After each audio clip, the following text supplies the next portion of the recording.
dear students. Welcome to Prerna. We have to discuss the first topic in your syllabus, that is a consolidation of the British Empire in India. So before that, we have to actually understand what were the factors which led to the consolidation of the British Empire in India. How the British were successful in carving their own empire in India. What did they see in India? What were the situations which made it very conducive for the British to establish a huge empire in India? എന്തൊക്കെയായിരുന്നു സാധ്യതകൾ അവർ ഇന്ത്യയിൽ വന്നപ്പോൾ അവർ അഭിമുഖീകരിച്ചിരുന്ന പ്രശ്നങ്ങൾ എന്തായിരുന്നു, അവർ എങ്ങനെ challenges നേരിട്ടു, what were the situations that they saw in India which made them feel that they could in fact assert their supremacy, hegemony, or what to say, their control over Indian states. അപ്പം അതിലേക്ക് നമ്മൾ പറയുമ്പം we have to actually understand the history of consolidation.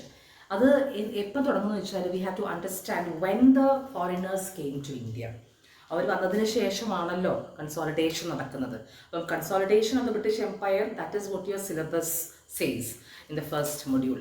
പക്ഷെ അതിനു മുമ്പേ നമുക്ക് മനസ്സിലാക്കേണ്ടത് ആരൊക്കെയായിരുന്നു ഇന്ത്യയിൽ വന്നിരുന്ന ഫോറിനേഴ്സ്. ഈ വന്ന ഫോറിനേഴ്സിൽ നിന്ന് how were the British the most successful, how could they emerge? They എന്ന് പറയുമ്പം the British here, how could they emerge as a most successful foreign power in India? So we're going to understand, we're going to study about that. So let me introduce you to the first slide here. Advent of the Europeans in India. Europeans came to India for various reasons. Now they came here for trade, as all of us know. Now after a point of time they understood that India was in fact a country which did not have powerful central governance or rule. വളരെ ശക്തന്മാരായ രാജാക്കന്മാരുടെ അഭാവം ആ കാലഘട്ടത്തിൽ ഇന്ത്യയിൽ ഉണ്ടായിരുന്നു എന്നവർക്ക് മനസ്സിലായി. അപ്പം ഞാൻ പറയാൻ പോകുന്നത് ഒരു 16-ാം നൂറ്റാണ്ട് 17-ാം നൂറ്റാണ്ടിലെ ആ ഒരു അവസ്ഥയെ പറ്റിയിട്ടാണ്. So by that time you have to know that the imperial Mughal empire had deteriorated. The great Mughals എന്ന് പറയുന്ന ശക്തമായ ഒരു സാമ്രാജ്യം ഇന്ത്യയെ, actually the Mughals could control a huge chunk of India under their administration, but once their glory faded away, there was no powerful central rule in India. Mughals പോലെ തന്നെ അവരെ പോലെ തന്നെ വേറൊരു പവർഫുൾ ഗ്രൂപ്പ് ആയിരുന്നു Marathas. Marathas also lost their power very soon. അപ്പം നമ്മൾ കാണാൻ പോകുന്നത് എന്ന് വെച്ചാൽ ഇന്ത്യയിൽ when the British came, there were no very powerful central governance. There was no powerful central ruler as such.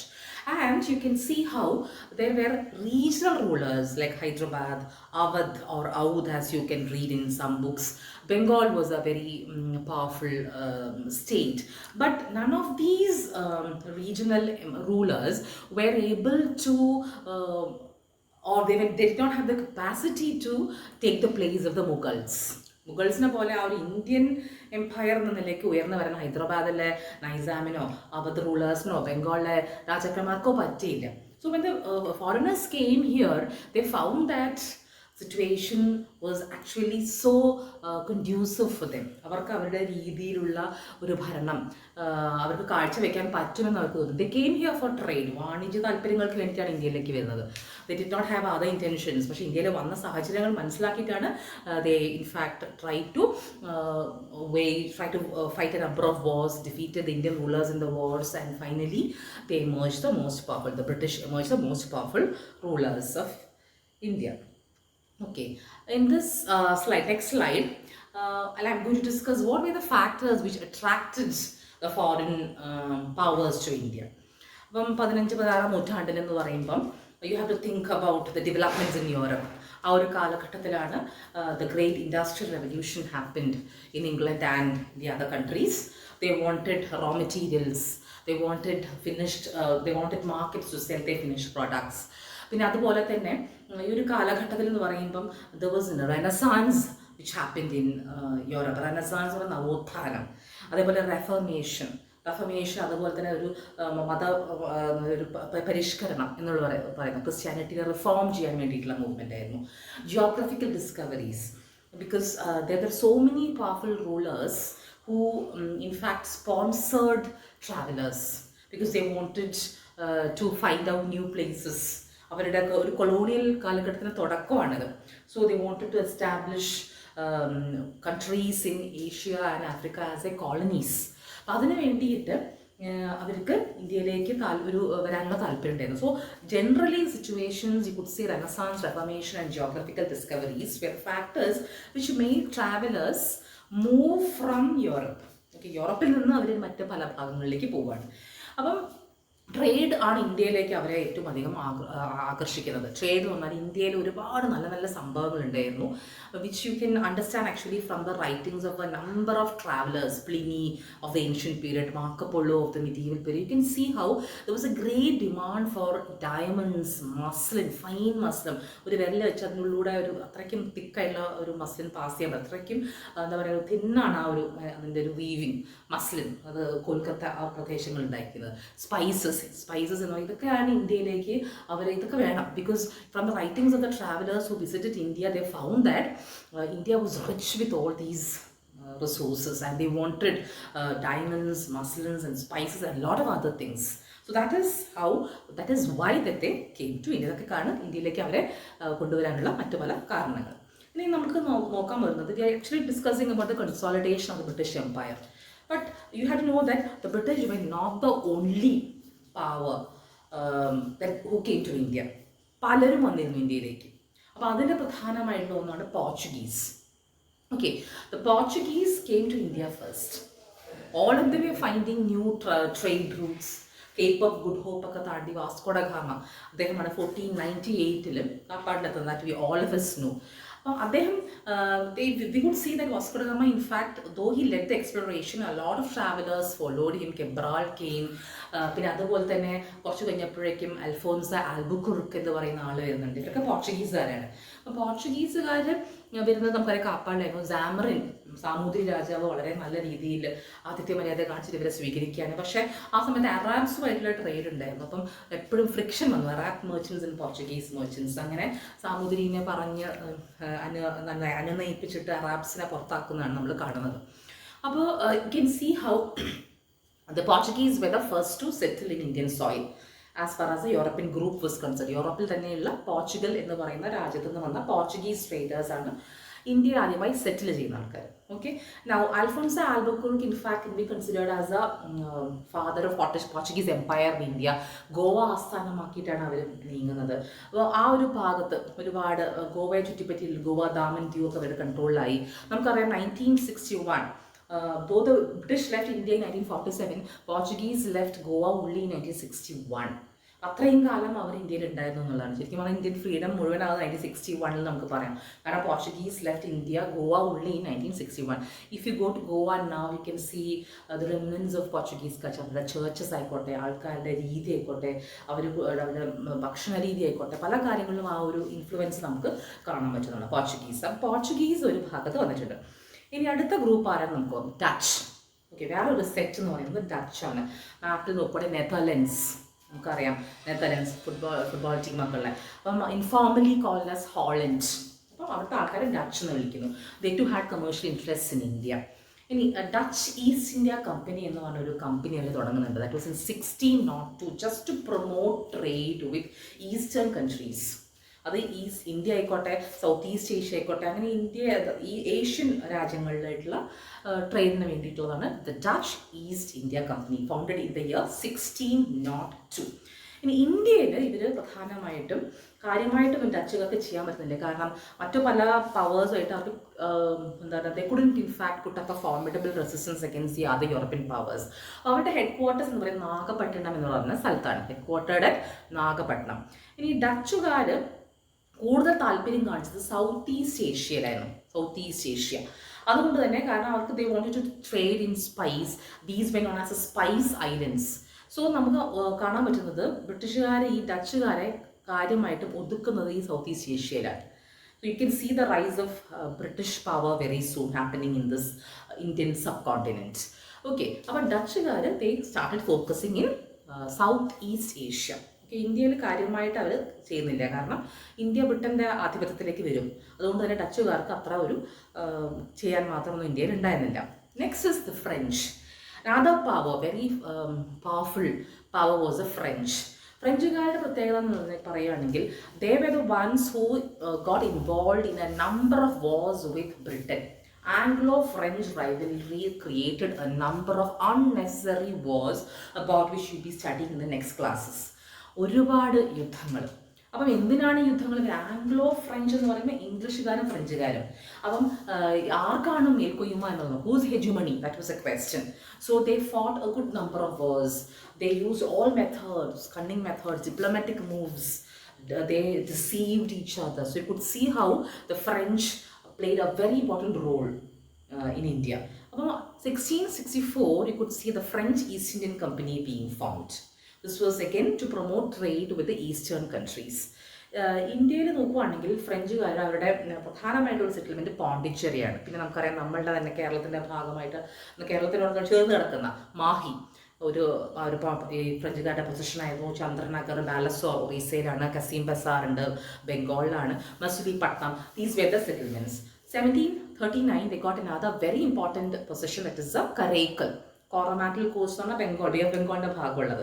അതിൻ്റെ ഓപ്പോസിറ്റാണ് നമ്മളെ കോസ്റ്റസ് മലബാർ കോസ്റ്റ്. അപ്പം ഇന്ത്യൻ നോക്കുവാണെങ്കിൽ ഇന്ത്യൻ സബ് കോണ്ടിനെന്റ് നോക്കുവാണെങ്കിൽ you have the Malabar coast which is ours. അതിൻ്റെ opposite ആയിട്ടുള്ള ഭാഗങ്ങളാണ് കോറമാറ്റൽ cost, കൊൽക്കത്തയുടെയൊക്കെ ഭാഗമുള്ള. അപ്പോൾ അവിടെ കരൈക്കൽ എന്ന് പറയുന്നൊരു പ്രദേശവും കൂടെ ഫ്രഞ്ചുകാർക്ക് കിട്ടി. ഫ്രഞ്ചുകാരുടെ പ്രധാനമായിട്ടുള്ള ഒരു ശത്രു എന്ന് പറയുന്നത് ഇംഗ്ലീഷുകാരാണ്. Because they found that the British company was so powerful that the French failed to rise to their level of standard. And finally they had to in fact surrender to the British. In a number of wars you could see French surrendering to the British. English diplomacy, the British diplomacy having the final win.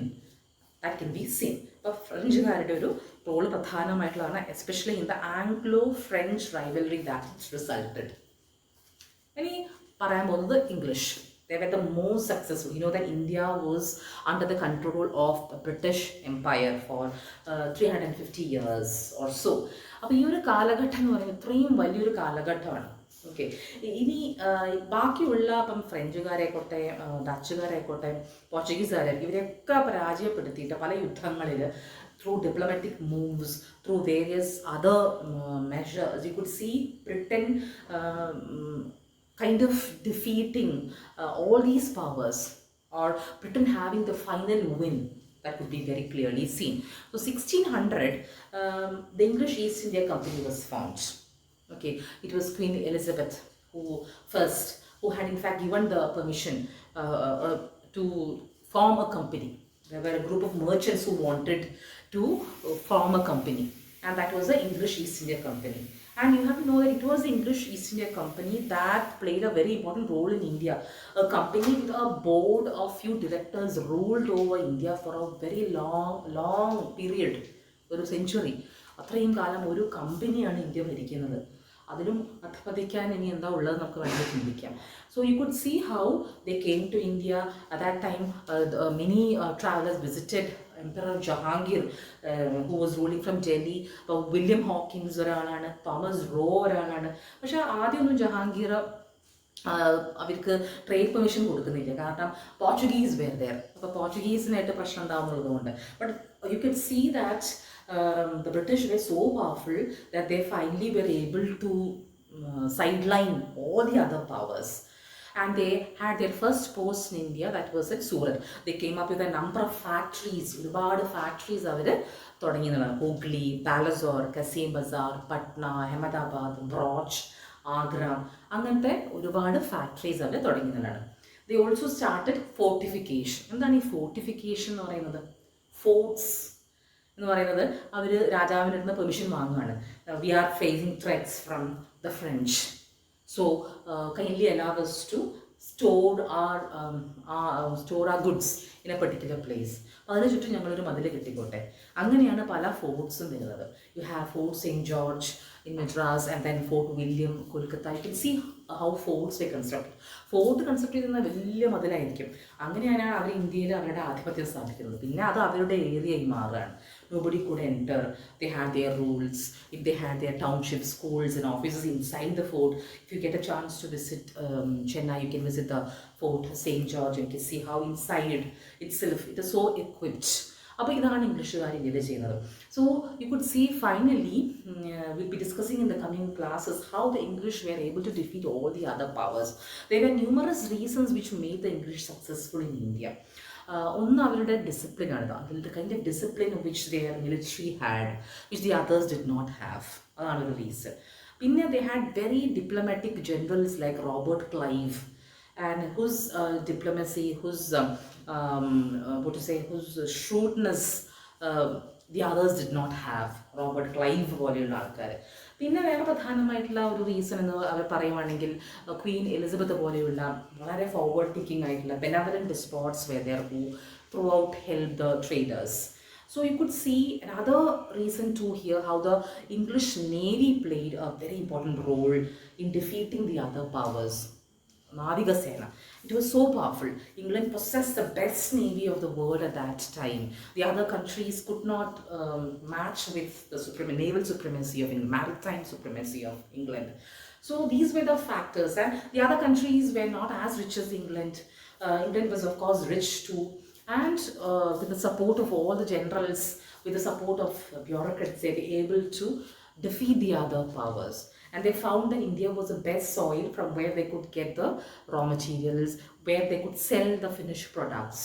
And that is how they were able to defeat the other powers. So about the other wars, treaties and methods that the British involved to defeat the French, the Dutch and the Portuguese, we'll be studying in the coming classes.